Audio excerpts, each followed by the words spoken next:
What is feminist theory? Same thing with, well, I mean, there were lots of feminist theories, and yeah, please go through and explain us these feminist theories, because this is very interesting.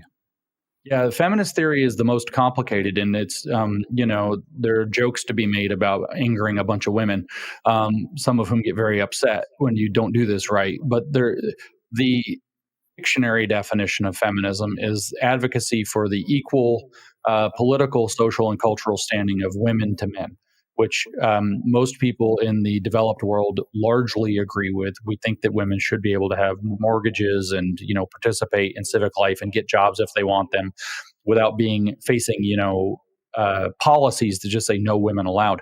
Okay, that's one thing. But then there's also a Marxist feminism. There's a Marxist theory where you now have a system of power called patriarchy, where the men, even though they don't know it, are conspiring to keep women out of all of political power.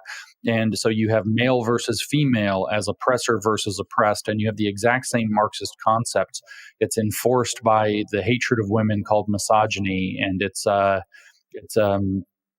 ideology is, like I said, patriarchy and male supremacy.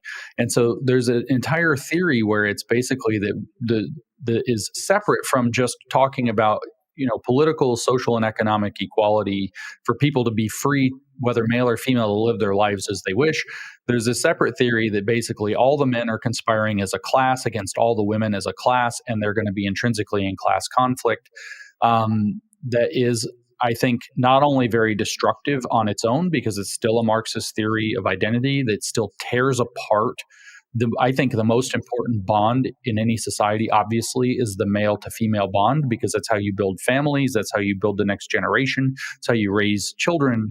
That dynamic, I mean, to be colorful, literally moves the world. That's the romance of the whole world, is male and female for us. And so to make that antagonistic is very dark and very poisonous and very dangerous. And this, more radical feminism does that. And it's not healthy. It's not good for the society. But what is more important to the conversation we're having about woke is that all of these theories, whether it's the critical race theory, whether it's the postcolonial theory, whether it's the gender theory and the queer theory and the transgender issue, have all passed through the lens of feminism in order to be palatable to the Western audience, especially the American audience and the British audience. So feminists took up the race issue because they got accused of being too white. And then the race people took up the feminist issue by saying that the racial liberation programs were too patriarchal and too masculine and sexist. And all of it fused under a program that a lot of people say, they point out that woke is very feminine in its character and that it seems to disturb women more than men.